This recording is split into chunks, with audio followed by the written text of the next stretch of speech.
That day seems to me exactly as it was yesterday. My name is Jenna, and that day permanently impacted my life even though I was just 5 years old. Dad left Mom and me by ourselves in our suburban house after another business trip. I heard the doorbell ring while still in the living room playing with my dolls. Mom hurried to respond, her face ablaze with recognition at who was there. Her voice shaking with enthusiasm, she advised, "Jenna, honey, go to your room and play." I did as advised, but curiosity won me over. Peering around the corner, I saw a tall man I couldn't identify. Mom was packing clothing into a suitcase and moving quicker than I had ever seen her do. She zipped her bag and went to the door. Confused and terrified, I came out from under cover. "Mommy, where are you headed?" Not really meeting my eyes, she continued. "I have to go away for a while, sweetie. Be a decent girl for Daddy, okay?" She was also gone exactly like that.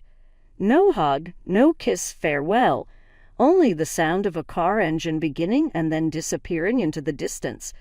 She did not come back when I stood there staring at the locked door. The house felt smaller and less occupied than it had ever done. I felt more terrified as evening descended. Though I was too short to reach the switches, I tried to turn on the lights. I started to weep as the gloom closed in around me. "Mommy, Daddy," over and over I cried, but nobody showed up. Not sure how many days went by. I was hungry and thirsty, and the blackness looked to be alive, full of monsters just ready to seize me. I sobbed till I had no more tears, then shuddered in a corner. I heard voices outside at last. Mrs. Johnson, our neighbor, was in conversation with someone. She was stating, "I have been hearing a child crying for days. I worry something could have happened." The house was crowded with people, policemen, neighbors, and ultimately my dad, when the door exploded open. "Jenna," he sobbed, grabbing me up in his arms. "Oh God, Jenna, I am so sorry." I reached for him, relievedly crying. I noticed a policeman carrying a piece of paper over his shoulder. "Mr. Anderson," he added earnestly, "you ought to read this." Dad put me down softly and noted it. His face flattened as he read it. Suddenly he seemed older, as though he had aged years in a few brief seconds. "She's gone," he said in whispers. "Linda has disappeared. She said us farewell." The next few weeks melted together. To be with me, Dad missed work. Relatives, acquaintances, and a nice woman Dad mentioned as a child psychologist visited us in great numbers. "Jenna has gone through a traumatic event," the psychologist said to Dad. "After what happened, she is normal in having some fears and anxieties. And lad, did I have anxiety. I needed a light on to fall asleep. The dark scared me, and every time Dad had to leave, I fretted, fearing he wouldn't return either. The anxiety never completely disappeared. It became ingrained in me as much as a component of my personality, based on my brown hair or green eyes. Jenna Anderson, the daughter whose mother left her, is terrified of the dark and constantly worries about being abandoned. Life descended into a new normal as the days stretched into weeks and the weeks into months. Dad and I teamed up 2 wise to negotiate this new planet without Mom. He started braiding my hair, badly at first, but improved with repetition. I figured out his preferred method of making his coffee. The day Dad made Helen. That changed the day Dad met Helen. Dad presented me to her when I was 7 years old. Helen's gentle gaze and friendly smile made me feel quite relaxed right away. Helen started to show up often in our life during the next several weeks. Something I valued more than I could say, she did not try to substitute my mother. Rather, she set out her own area in our small family. I once heard Dad on the phone chatting to her. "I believe it is time, Helen. Will you move in with us?" 2 weeks later, Helen moved in. She became something just as vital, a friend rather than trying to be my mother. She always made sure my room had a nightlight, braided my hair far more beautifully than Dad could have, and helped me with my homework. Our lives altered in other respects as well as the years went by. Dad's business exploded, and we were suddenly relocating to a large new house in an elegant area. I obtained my own room with a view of the rear pool and a walk-in wardrobe. Some things, however, stayed the same. I slept through with a nightlight still. Every time Dad traveled on a business trip, I still fretted. And occasionally, late at night, I would find Dad staring at old pictures of Mom. Starting like any other day, my 10th birthday went. Helen's particular birthday custom for me is pancakes, so I woke up smelling them. Dad was home from work, and later we were organizing a modest celebration. Everything appeared to be in order. The doorbell then started to ring. I stopped as soon as I entered the living room. My mother stood there, appearing older but definitely identifiable. Beside her was a small child of 5 years old, wide-eyed, staring about and clutching a teddy bear. "Linda," Dad murmured, his voice strained. "What are you doing here?" Mom drew in a long breath. "Tom, I really apologize for everything. I know I have no right to be here," but she pointed to the young daughter. "Emma, here is you. She is your daughter, she is." The hall went quiet. I thought I might not be breathing. Dad's face moved through a spectrum of feelings: shock, rage, incredulity, then something else. "My daughter," he said one more. Mom nodded. "When I left, I was pregnant. At the time, I knew nothing. Tom, I swear, I have made quite a lot of mistakes. Emma deserves to know her father. I am not asking you to forgive me." Dad bent down to the level of the small child, and I watched. "Hi, Emma," he murmured softly. Your dad here is me." Emma gazed up at him warily. "Hi," she said quietly. I saw Helen palely standing in the doorway while Dad spoke to Emma. She turned and moved swiftly away. Though I felt grounded to the spot, I longed to follow her. The next few hours blurted together. Many adult conversations I was and intended to hear included tears and screaming voices. I hid in my room, holding my knees to my chest and attempting to sort through it all. Dad dropped by to chat to me later that evening. "Jenna," he said while perched on my bed's edge, "I realize this is a lot to absorb. Your mother has some quite large blunders. Emma, though, is innocent in all that is happening. Hurt is your sister. For Emma's sake, I have chosen to offer your mother still another opportunity." I watched Helen load her car from my window the following day. She turned to see me observing, tears in her eyes. She said farewell. I waved back, thinking of a piece of myself leaving with her. That same day, Emma and Mom moved in. Emma went to the guest room. Mom replaced her in Dad's room. It felt terrible, as though she were wiping off the last 5 years, as though they never happened. The years that followed were mixed. Mom returned, but it was not the joyful family reunion I had in mind from my early years. She lavished Emma with love and attention, but with me there was always a distance, an uneasiness that never really disappeared. Regarding Emma, however, she was just young. She asked to be born into this mess, and I tried not to resent her, but it was difficult, especially when I saw how readily she fit Mom and Dad's existence in a manner I never seemed to. I was more than ready to head for college by the time I reached 18. I had decided to study zoology. Animals always made more sense to me than people. They had simple feelings and neat family histories. They did not criticize. They were simply what they were. My departure for college was a mixed-bag day. Dad gave me a close hug with tearful eyes. "I'm quite proud of you, Jenna," he remarked. "You are going to do fantastic things." Mom gave me a stinging shoulder pat. "Good luck," she replied, her smile not quite reaching her eyes. Emma, then 13, rolled her eyes. "At last I get my own room," she said. I tried not to hear her, concentrating instead on Dad's cozy hug. School was freeing. I was free from the stress at home for the first time, that continual reminder of my complex family circumstances. I immersed myself into my studies and turned to the natural world and creatures for comfort. Still, I battled socially even though I was a gifted student. Years of being an outsider in my own family had left their traces. I was timid, subdued, constantly terrified of approaching people too closely. Suppose they left as Mom had done? Suppose they replaced me like Emma seems to have done? Rather, I solace came from the college's little zoo. In free time, I volunteered there tending to the animals. My favorite was a very cranky elderly llama called Larry.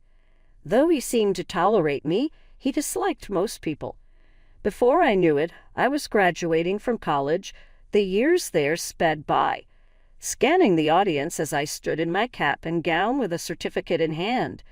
Dad was there, shining with pride. Emma and Mom were also there, gently applauding. "Congratulations, Jenna," Mom said with a stiffy. "Well, after our conversations, your father and I believe it's time you began looking for your own flat.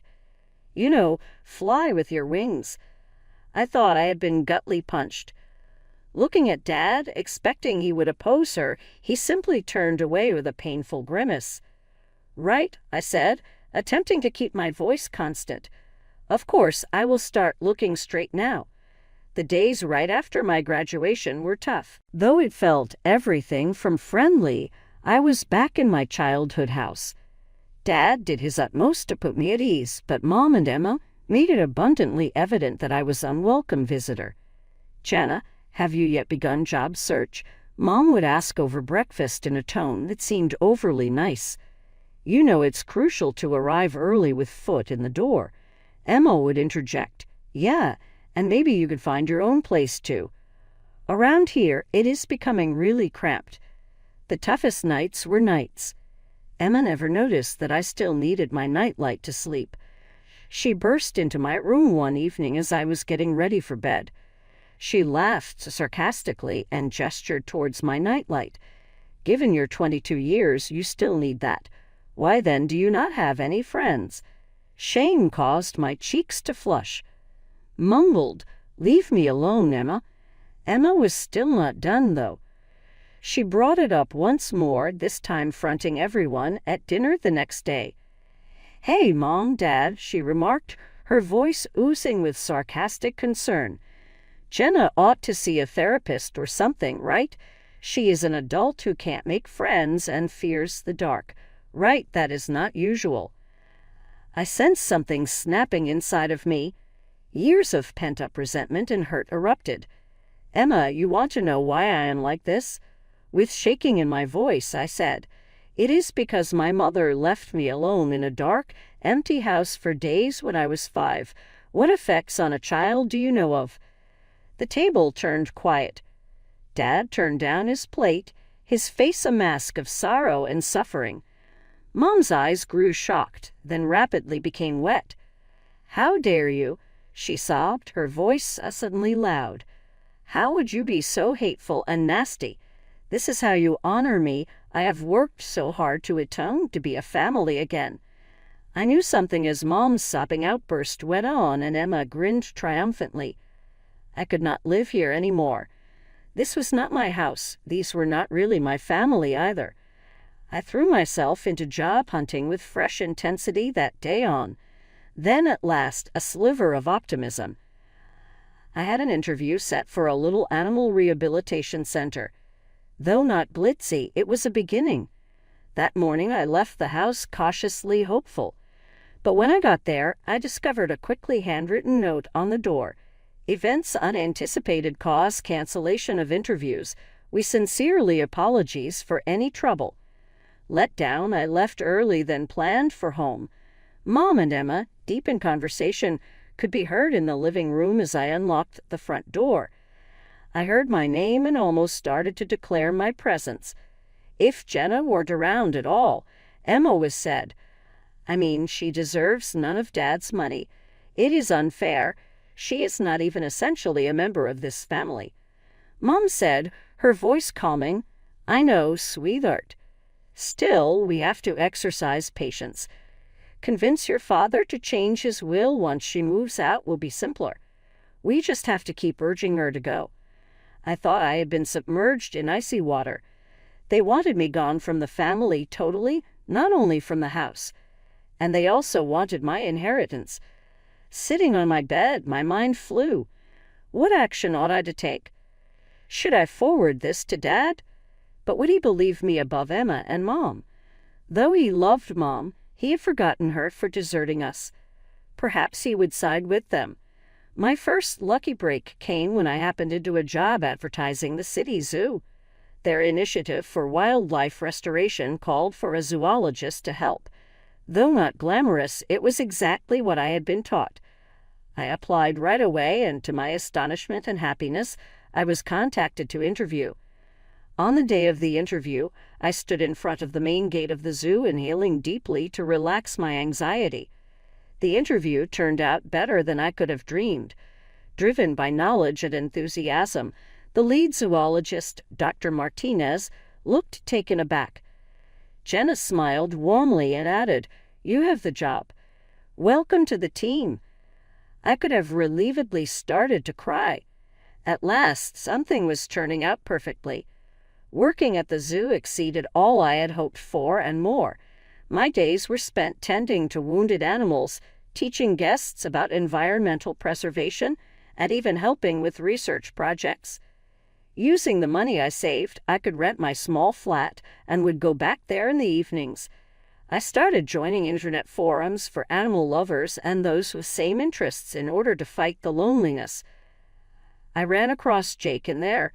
From the same city, Jake shared my passion of animals and had a terrible sense of humor that made me laugh, even on my hardest days. We began talking often, exchanging tales about our daily lives and debating everything from the most recent environmental initiatives to our preferred novels. Jake asked one day that we trade pictures. I emailed him a recent picture of me at the zoo using shaky hands. He followed with a picture of himself. My heart skipped a beat at his friendly grin and gentle eyes. Though I loved our conversations, the thought of getting together personally or even owning my developing emotions scared me. What if, once he came to know the actual me, he turned me away? Suppose he departed, as Mom had done. I began corresponding with Lily, a girl I met on a support group for those suffering from childhood trauma, about this time. She sensed my worries in a manner none else could. "You know what keeps me going?" One day Lily composed a letter. I send emails to those I would not be able to meet in person. Though I don't say it, I pour out everything I am feeling, all the things I wish I could say. I preserve them simply as drafts. She finds great cathartic release from it. Following Lily's guidance, I began emailing Dad. I told him everything about overhearing Mom and Emma's chat, about how I felt that he lacked awareness of me anymore, about how I felt like an alien in my own family. I began also writing to Jake. I let myself be vulnerable in these emails in a manner I could not be in our conversations. "Jake," I wrote, "I'm scared, but I think I'm falling for you. Letting anyone get near to me makes me afraid. I fear being hurt once more." These emails, too, stayed unsent, my emotions buried under the protection of my drafts folder. Dad answered sporadically, his voice a mix of uncertainty and concern. "Jenna, honey," he would ask, "why not come over for dinner this weekend? We are missed." Every time I would invent a justification. Apologetic, "Dad, I have a major project under progress at work," or "this week I'm not feeling good, perhaps next time." That Saturday afternoon was just another. I heard my name called while shopping for the basics in the mall. "Is that Jenna, then?" Turning around, Helen, my erstwhile stepmother, was there. She seemed older, but her gentle eyes were exactly the same. Years of separation were vanishing in an instant. Before I knew it, we were hugging. It was then that I saw the small lad staring up at us attentively next to her. "This is Mike, my nephew," Helen said, gently combing the lad's hair. "Right now I am raising him. Last year, my sister passed away. Helen updated me over coffee on her life following her and Dad's divorce. She had been living alone until Mike's sister passed away. Mike was now looking after her. After that, we began to get together regularly, sometimes just the two of us, occasionally with Mike. Helen phoned one day and desperately wanted to look after Mike that evening. Mike came to my flat carrying a rucksack. I could hear him tapping away on my laptop in the living room as I started supper in my small kitchen. I promised him he could play games once his homework was done. Mike looked guilty and his face was pale when I stepped out of the kitchen carrying 2 plates of spaghetti. With shaking voice, "Jenna," he began, "I did something bad. Curious, I looked through your drafts folder and sent all of these emails. I'm really sorry. The planet seemed to be leaning on its axis. Those emails, my inner thoughts, my strongest emotions, sent to Dad, to Jake." I felt as though I was not breathing. That evening, my mind racing, Mike left and I lay in bed. Dad's perspective would be what? And Jake, my God. My phone pinged with a message alert. From Jake, but I couldn't get myself to read it. Suppose he found my emotions repulsive. Suppose he never desired to talk to me once more. That night I hardly slept, wriggling and turning while visualizing all the worst-case situations. A few days later, my phone rang. "Dad, was it?" "Jenna," he remarked with a sobering tone. "We have to chat. Could you perhaps meet me in the cafe next to your former high school?" Sitting opposite Dad in the little cafe, my heart hammered. He appeared worn out, lines on his face that I had not before observed. "I got your emails," he remarked softly. "Jenna, I had no idea you were feeling this way about your mother, about Emma, about everything." I could not meet his eyes. Shame and wariness battled inside me. Dad gently but firmly responded, "Jenna, look at me." Startled to find tears in his eyes, I raised my head. "More than everything in this life, I love you." "Apologies, I made you feel as though you were not very important to me. That is never exactly what I meant. About Mom's return, about Emma, about how I'd been pushed aside and forgotten, we spoke for hours, really, in a manner we hadn't in years." Dad listened, very carefully, sometimes blotting away a tear. At last he got to his feet. "I need some time to absorb all this," he stated. "But Jenna, we will work this out, you and me. I commit." Relief and anxiety mixed together as I watched him go. Now what? But my phone rang once again, so I had not much time to think about it. Jake it was. "Jenna," he continued, his tone friendly. "After reading your email, I feel the same way. Though I have been too afraid to say it, you really are great. Are you game for a coffee meeting?" My heart took off. "Yes," I answered, surprised by how consistent my voice sounded. "I would love to." I ran across Jake at a little coffee shop the following day. In person, he was much more attractive, and his friendly grin calmed me right away. We discussed our dreams, our worries, our pasts for hours. I felt actually seen and understood for the first time in years. One cool morning, my phone rang as autumn's leaves started to fall. "Dad, was it?" "Jenna," he continued, his voice friendly but with an undercurrent of something I couldn't exactly identify. "Would you kindly come to Thanksgiving dinner? Having you here is very significant." Something in his voice let me agree. Thanksgiving Day dawned, and my heart thumping, I stood on the front porch of my boyhood house. Though Jake had volunteered to accompany me for encouragement, I thought I should be facing this on my own. Mom answered the door. Her grin fell short of her eyes. "Jenna, how good of you to come see us." Emma, curled on the couch, hardly turned from her phone. "You came, really." Dad came out of the kitchen, hugging me gently. He said, "I'm glad you're here, sweetheart," softly. There was obvious tension as we sat down to supper. Emma and Mom looked at one another, their grins forced and fake. Dad, on the other hand, appeared strangely quiet. Dad cleared his voice just as Mom started to present the turkey. "We should talk about something before we start." Reaching down to his chair, he retrieved a big manila envelope.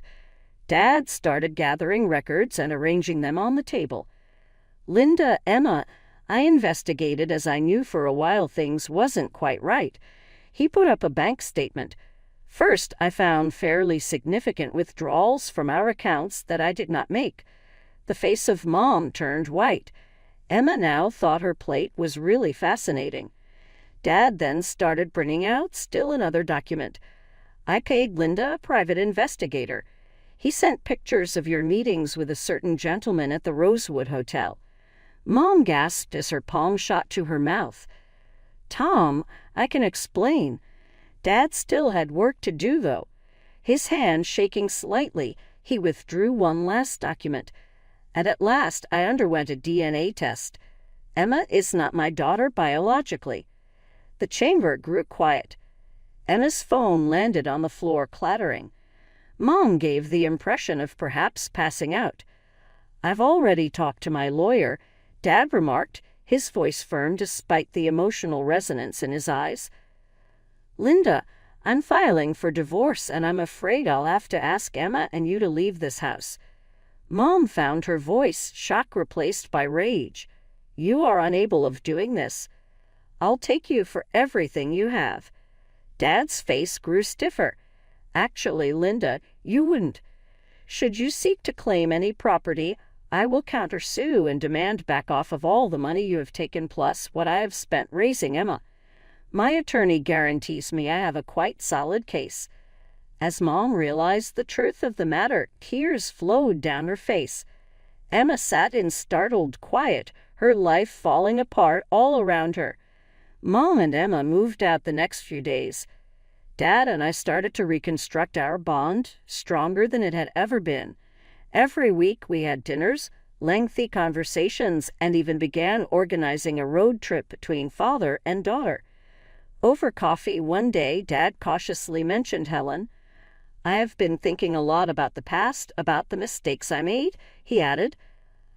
"I apologized to Helen by getting in touch. We have been meeting for coffee to work through things." I grinned, actually pleased for him. "That's excellent, Dad. Helen is a really remarkable woman." For myself, things with Jake were turning out better than I could have ever dreamed. He was understanding of my worries and insecurities, gentle and tolerant. I was beginning to get through my problems in therapy with his help.